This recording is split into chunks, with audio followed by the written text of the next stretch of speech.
And we're back and coming in strong. This is the great classic rock debate. I'm Kenny. I'm Rodney with no qualifications. I'm Steve with Oh, a yeah, lot of qualifications. I totally forgot that we're going to use fake names. Okay, we'll do that some other time. But for tonight, you remain Rodney. Okay. But I'll be Kenny and Steve will be Steve. Okay, so several days ago, I'm in the car listening to the god-awful local classic rock station. KGR. The one that I never stop complaining about. Yeah, because there is no option B. So I listened to it, and within every 60-minute period, you are assured that you will hear a Def Leppard song, a Guns N' Roses song, an AC/DC song, probably a Bon Jovi song, and Green Day. They love to throw in Green Day too. So there's their target audience is like I don't know. It's not a classic rock person though. So I don't know. I don't get it. But anyway, they played a really good song that I had not heard in a while, but a song I've always loved. Love the One You're With. All right, by Stephen Stills, who was a member of Crosby, Stills, Nash. And he didn't have a huge solo career. I think he probably had several songs, but that's the one he'll always be known for. And I don't know about you guys, but for me, it's just an infectious, catchy song. It's easy to sing along with. And over the years, it has been played on classic rock stations, on oldie stations, and to me, it always sounds good. And it's been covered by quite a few other artists. Luther Vandross did a version of all people. Yeah. So anyway, falsettos in that song. I don't remember now. I didn't hear it too many times, I don't but remember now. it was on one of his CDs. But you know, I'm the original. I'm a guy who always reaches for the original. I'm Luther Vandross. Right. Anyway, you guys know that the lyrics to this song, we live in a day and an age and an environment in which people are ultra sensitive and political correctness is the way that we do things these days. I mean, I don't think the three of us do, but that's just it's the accepted thing, the rules, the unwritten rules of political correctness. And the lyrics to this song are, I believe, very, very politically incorrect. And although we are currently three older guys, I think it's fair to say that back in our teens or 20s, whatever, the song title, Love the One You're With, we would have used the phrase, any port in a storm. Yes. Okay, so, right. So anyway, I keep thinking of a Christmas card. It says, Christmas is a time to be with the one you love. But if you can't be with the one you love, love the one you're with. So anyway, it's a great song. I love the song, but lyrically, man, does it break all the rules of contemporary political correctness. Because he is basically saying, well, it's written from a male perspective. I suppose a woman could embrace the lyrics if she wants to, but Sure, it's she could. Yeah, it's basically saying nothing wrong with having someone that you're in love with, and it's great if you can be with the person that you're in love with, but if you can't be, by golly, don't go home alone. Yeah. Love the one you're with. By golly, put a mask on her. Right. That's not how I interpreted the song, but that's okay. That's exactly All what right, it is. give it to us. That's fine. You're a younger guy, so give us a different angle.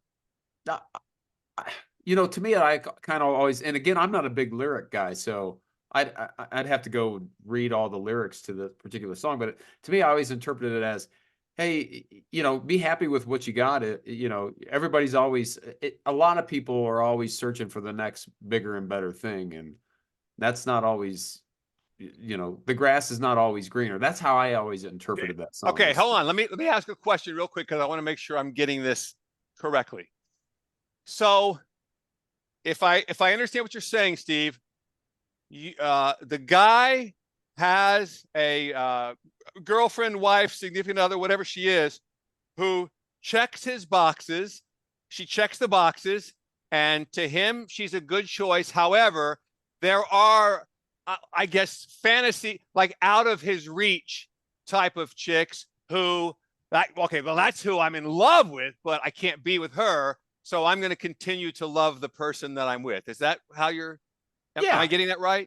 Yeah, for the pretty much. Yeah. Now Okay. again, that's not. I'm not doing a deep dive lyrically into Right. it, so maybe that's not what it means. But that's how I've always kind of interpreted it. Like, Well, normally I could see where, because Steve didn't come from the era you and I came from, Kenny, and Well, And- and yes, and the important that song was about 70, either 70 or 71. So it was About on the the love. heels of the 60s, the decade of free love. yeah, drugs, sex, drugs, and rock Yeah. and roll.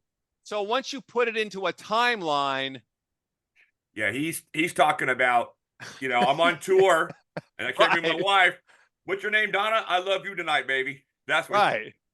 But I can see how that could be interpreted with Steve's way. Yeah, I get it. If Right. it was the late 70s, Steve would be right. But if this is the late 60s, no. Yeah. but now that I'm reading the lyrics, I can certainly see how it is interpreted the way you're interpreting it. But like, I never pay really much attention to the lyrics.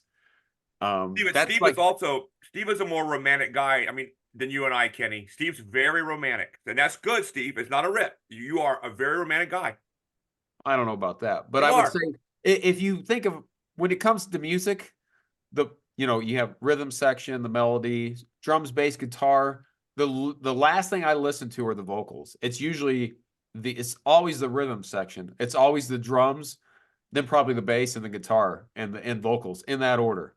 And so I just generally So just the don't- lyrics is kind of like at the end of your priority list. You know what? Yeah, it's kind of Let's like talk about that.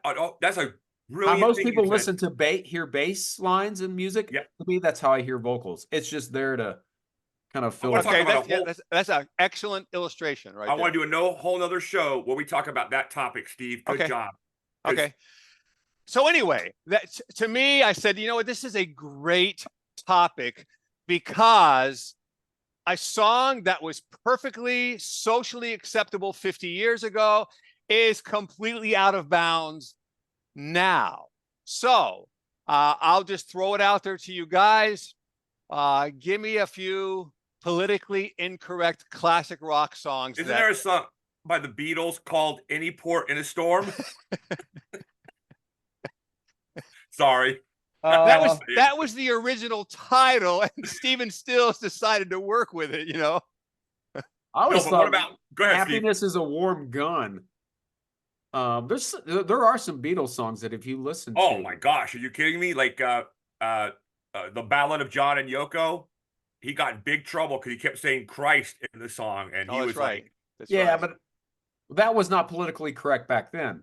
We're saying what songs were politically correct then that aren't Well, now. "That's a Yeah. great point, Steve. You're yeah, right." at the time, nobody raised an eyebrow at it, even though nowadays there would be marches, there would be street obstructions.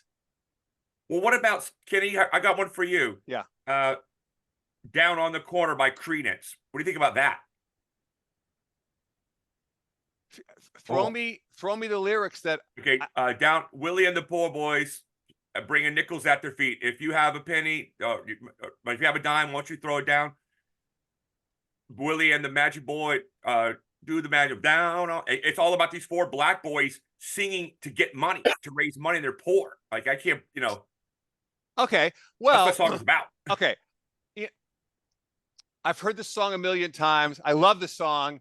I have never given a lot of deep thought to the lyrics, but what you're saying sounds correct. I will say this. There were a lot of songs from that particular era, either 60s or 70s, in which there was a racial angle, overt, that no one thought twice about, whereas nowadays it would get everybody upset. Of course, the best example is Brown Sugar by the Right. Rolling Stones, But another great example, which I saw on one of these lists, is Island Girl by Yes. Elton John, 6'4" and black. Yeah. Yeah, exactly. And she's a hooker. I mean, she's not a Girl Scout, What? So- I thought it was girls. I know one. We're not I going to got- talk about you. Go ahead, Steve. You go. Yeah, So I first. was gonna say, Dire Straits, "Money for Nothing." Yeah. There are some derogatory Oh, terms that they use in yes. that. Oh, And there I are. never even paid attention to it until one of my roommates in college brought it up. We Wes? should also note that the radio edit version will not play that word that begins with F, but it doesn't start with FU, it starts with FA, but the full-length album version plays it. And, you know, back in those days, that was Yeah, it wasn't. that was thrown around like it was like just calling anything derogatory. It didn't. But he, if Yeah. you, to give him credit, Mark Knopfler credit, he's not saying he's saying that. He's saying that's what people are saying about them. That's what exactly. That's what the guys moving the appliances are saying in reference to the rock stars. And in another song, which Kenny might not be aware of it, but Steve and I are more, is called "One in a Million" by Guns N' Roses. If you ever heard this song, I've heard it. You have? But I don't know the lyrics well enough, but I've heard it. Yeah. You don't know the lyrics. You don't know the song. You got to go back. It's on GNR Lives. Yeah. Yeah, Okay. it is. Was like when I first heard it, I'm like, I cannot believe this is on an album. You know, they published it. So Now, what I don't know is like the history, the meaning behind that song. yes, it could be just like Dire Straits. Like he's quoting somebody. I'm sure if you were to ask Axl now, He'd run. It's the most hardcore lyrics, Kenny. Like, Okay. trying to think of what else politically incorrect. What about? Okay, girls, hold on, because I girls, want to girls? throw this one out because it's going to lead to a chain of other songs with the exact same thing. So, and I think the Beatles probably did it first, which was "I Saw Her Standing There." Good Lord, the number 17 has been embraced by the rock and roll community. 17? Are you kidding me? and Photograph by Ringo. Or six, it's no, not Photograph. You're She's 16. 16. Right, Yeah. right. But that's actually a remake of a song from the 50s. Yeah. So, but I saw her standing there with the age of 17. Do you know there have to be like 25 different songs in which this guy singing who's Winger. in Winger. his 20s or whatever, and he is Found a bunch of like obsessed with this 17-year-old. No. And Yeah, I don't know. will say I guess this, in those days it seemed edgy, but man, that would not fly nowadays. Yeah, but at least with the Beatles, I mean, when they probably were singing, were 21 they were or probably 20. like 19, 20 Yeah. years old. I concur. So. Yeah. So, yeah, if you watch the Family Jewels, Gene Simmons Family Jewels, and he has a daughter. She's probably 23 now. She's beautiful. Well, I haven't seen her lately, but on the show she was 14 and she looked like she was about 18 or 19. So they go to this party and these men are hitting on her, and her mom, who's I met her once. She's kind of a jerk, and she goes up to these guys and said, "She's 14, by the way." And I would have said, "Well, your husband made $1 million singing Christine 16. So should I call you in 2 years? Is that going to be okay?" That's a pretty good comeback. Like, Wow. shut your mouth, you moron. Like, Right. you should have checked your husband instead of worrying about. I gotta think about, but I bet, yeah, Kiss probably has. In fact, I know of another song that they have. I think Domino. I think, which is off of the Revenge album. I think that was also a politically incorrect reference to underage women. It's like, At the time I heard it, I was like 14, so I was like, whatever. you know. Right. you're Right. like, if you're 14, 16, it's like, all right. Well, also, let me just add this little note real quick, because in the 1950s, which is when the first, that original version of You're 16, I can't think of that guy's name who sang it. I might have it here. Hang on. a That's second. Domino. Was it Carl? It wasn't Carl Perkins, was it? No, no. Because Ringo did a couple of his songs. It But was, I always- it's Johnny Burnett. Johnny Okay, Burnett. Okay. sure. So in the early days of rock and roll, they didn't call it rock yet. It was still rock and roll. In the early days, it was almost exclusively teenagers who were listening to it. People in their 20s or Of course, yeah. older looked down upon it as these crazy kids. It was only teenagers listening to it.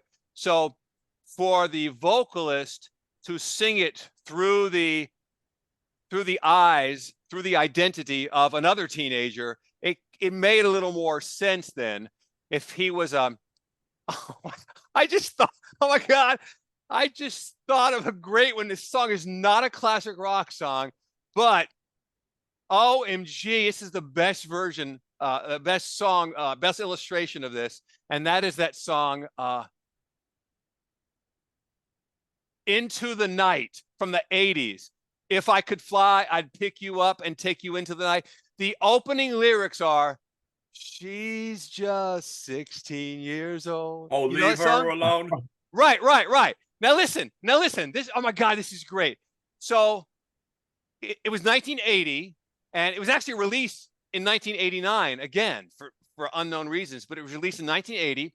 It made the top 10, big hit. And when you saw what the guy looked like, he looked like he's in his 30s. I mean, he didn't look 17 or 18. Yeah, he looked like he's in his 30s. And I go, well, that's creepy, you know? I mean, it's a catchy song and you find yourself singing it, but then you think of what you're saying and you go, wait a second. There's a guy who made a video on YouTube and it says, "My face when I realized what I was singing," and he's using that song as an example. He's singing and I go, oh my God, what am I saying? Yeah, but the problem is, if you think about this, she's just 13 years, no, 14, 15, 16. Two songs, going back to my iambic pentameter. I agree. It fits. No, I agree with that. But there's a video. The guy's name is Benny Mardones. There's a video of him on YouTube in which somebody asked him, like, dude, what was the inspiration? And he starts telling this story, and it's so long that you say to yourself, I would rather slit my wrists than sit and listen to the rest of this story.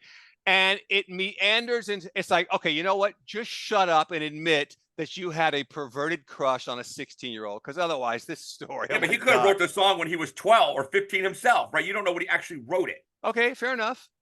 Fair enough. Well, the story that he gives, though, is that he was living in an apartment in New York, and the people next door, it was a mother and her teenage daughter and son, and there was no father in the house, and he would help them out with stuff, give them rides or whatever. And one day, some older guy was hitting on the 16-year-old girl, and he said to him, "Hey, guy, back off. She's just 16 years old."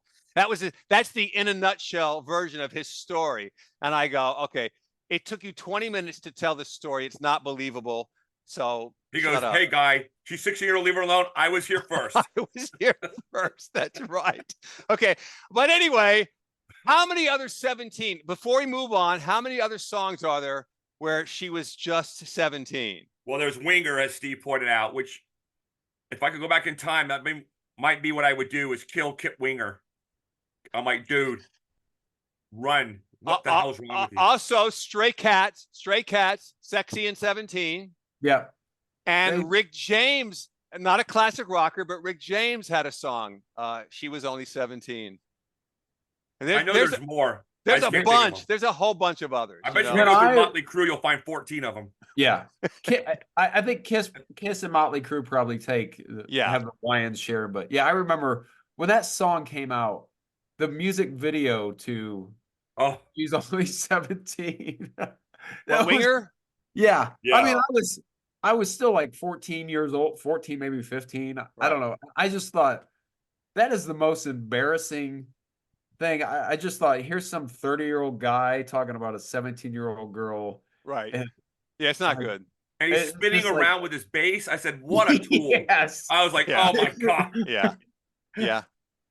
Okay. All right. So listen, we can do a whole show on Kip Winger sometime.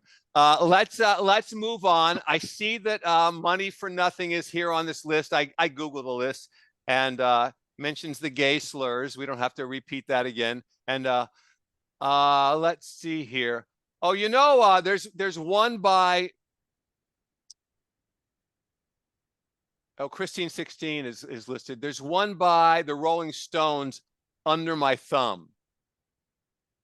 If you think about it, that's almost like a master and slave. Right, Lyrically, she's not just, somebody who looks fondly up to him. Under his thumb, hence the... Exactly. He tells her what to do and she does it. He says jump and she says how high. So yeah, that's very okay, look up the lyrics. Do not say them out loud. To 1 in a million. It should be number one, and there should be nothing within 100 miles of it. It is on that.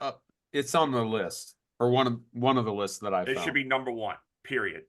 Like, Here's a song. I don't know if it would be classified as classic rock, but the song "Short People" by Randy Newman. Yeah, but Yeah, how short is short? yeah.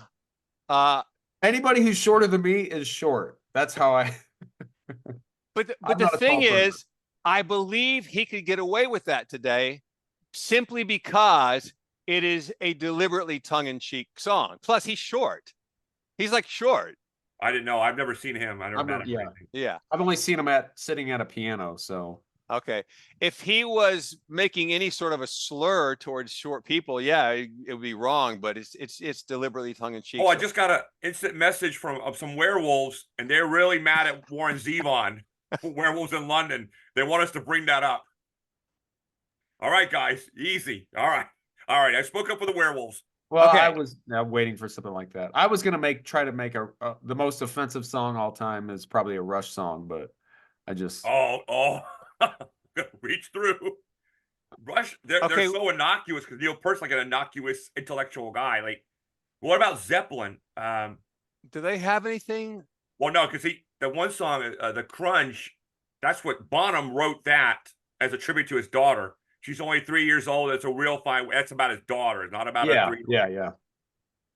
Hey, Okay. I That's met a his real daughter. fine way to start. Yeah. She's a cutie pie. I met her like 15 years ago. John Bonham's daughter, Okay. the cutie pie. Genesis has a song called "Illegal Alien." Oh yeah. I've I never don't. heard it. Oh, is that Oh, you haven't Genesis heard that? or Phil Collins? Well, maybe I've Oh, it's heard Genesis. My interest in Genesis is about a 0 on a scale of 1 to 100. Genesis got some good stuff. See, especially earlier. No, they're Real good good. I promise bands. you Yeah. like it. I like one song of theirs. The early Genesis was very progressive with Peter Gabriel was in that. yeah, band. Peter Gabriel, and they became more of a pop rock kind of band with Phil Collins. I think both have lots of good songs, but the later version was less classic rock. It was more pop rock, and the earlier version, yeah. But it's sort of I don't know how to describe it. Maybe it's also tongue in cheek. I guess it's got a silly it totally video. is. He I think that song is very sympathetic to the illegal It alien. is. Yeah, it is.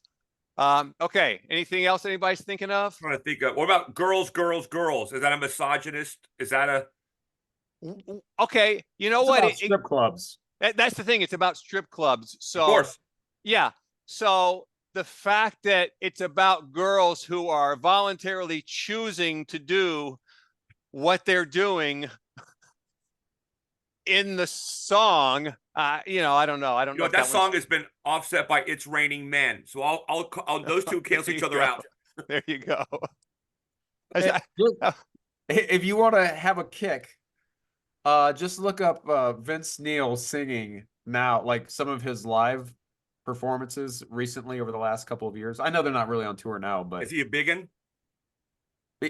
yes, and his vocal range is not very deep. I'll just put it that way. So it's pretty bad, unfortunately. And I love Motley Crue as far as their records, anyways. And I know you guys are not big Crue fans. Well, I one like of these some of their, days, like Dr. Feelgood. I do like that album. that's a good Yeah. album. Yeah, I like some of their songs. At the time that Motley Crue was becoming popular, sort of in the mid '80s, Poison had that same kind of sound. There were several other bands, and it almost sounded like they were all trying to sound like each other, So it all kind of blended together for me. I just thought of a song. It's horrific. It's called "Last Caress" by the Misfits.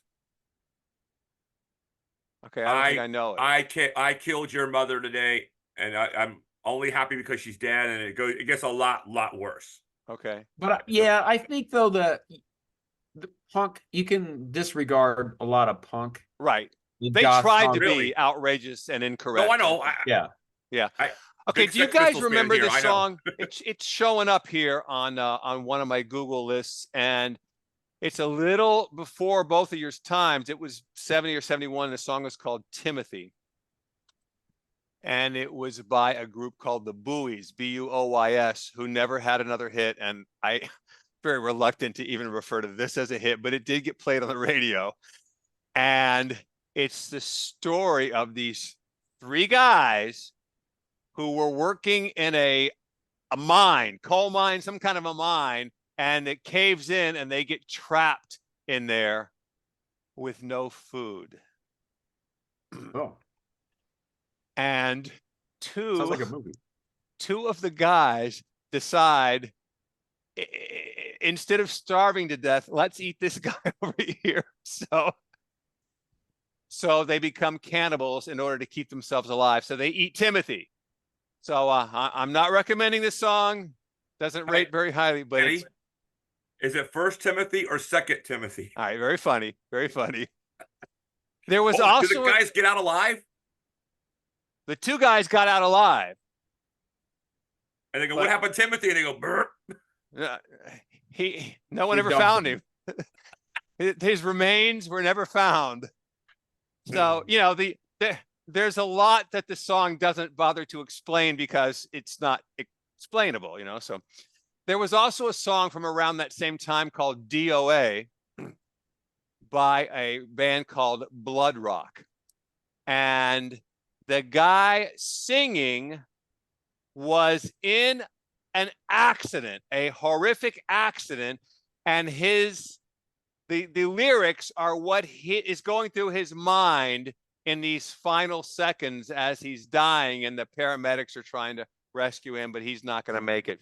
So DOA is a very appropriate title, but again, not a very politically incorrect song, but not very. Here's a song, Kenny, and I'm going to bring, again, we'll reference back to your favorite song of all time, The Lament of the Cherokee People. Right. Like, it's weird. Like, it's a cool, it's one of my favorite songs, as I've established. You have, yeah. But I'm just saying, though, it's very sympathetic to them, Very.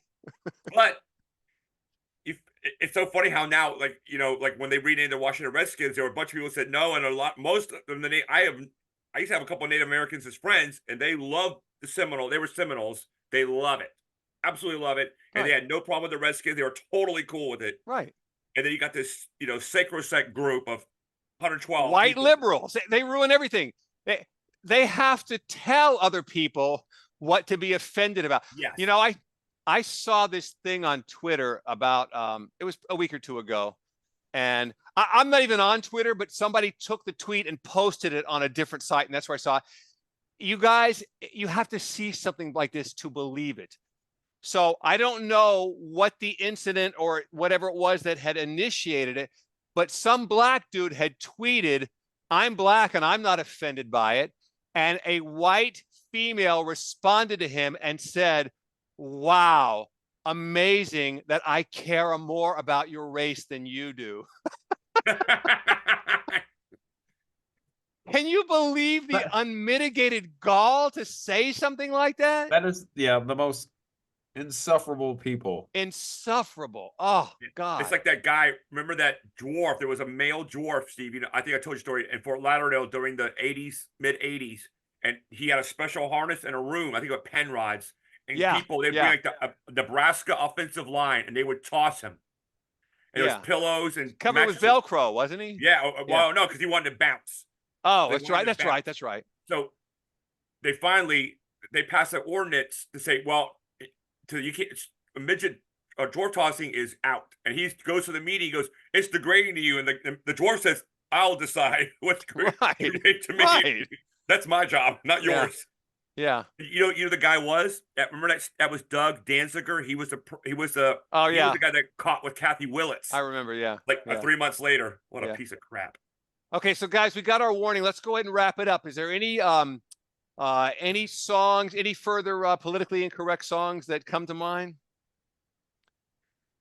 What about that song? I know we all hate it. "Beds Are Burning" by Midnight Oil. That's what I wanted right there. I like the song, but I have no idea what I'd never listened to the lyrics. It's about the ancestral land, and they want to give all the land in Australia back to the Aborigines. Steve, it's the absolute. Let's just suppose that you truly, genuinely like this song. Once you understand what the lyrics are about, you will never play it again for the rest of your life. That's a good reason why I try not to listen to or read into lyrics, because a lot of times it does ruin it for me. Yeah, that's a pretty fair point. Your face was priceless. It was worth me saying that to watch your face cringe. worth $50 to me. Oh God, yeah. That's just the worst song. The worst. Let's give it back. Da, da, da, da. Yeah, horrible. Okay, well, listen, let's go ahead and wrap it up for tonight. Okay. And in the next time out, maybe we'll get back. We'll do David Bowie since I goofed on that one. Yeah, but for tonight, we'll wrap it up. And also, we're still on hold with this sports thing. I don't know what we did or what I did. I don't know, but I submitted a thing saying, "Hey, I'm challenging your ruling," and they haven't gotten back to me yet. So Banned by Google. yeah, exactly. Yeah, so. And Hey, I was Kenny, really watch that excited. video of James O'Keefe when he's chasing that guy. Did you Yeah. watch it? Oh I yeah, it's watched- great. I Did you saw see the it. music Oh, the- when it started with the chariots of fire? Chariots of Fire. It's I started priceless. screaming It and was laughing. priceless. Yeah, it was great. Just, Okay, we're in a listen, marathon now. For this week, we're going to go ahead and wrap it up. If you happen to be watching right now, please like, comment, and subscribe. We will love you for that. In the meantime, this is the Great Classic Rock Debate. I'm Kenny. I'm Rodney. I'm Steve. Yes. And well, until we meet again, we'll see you next time.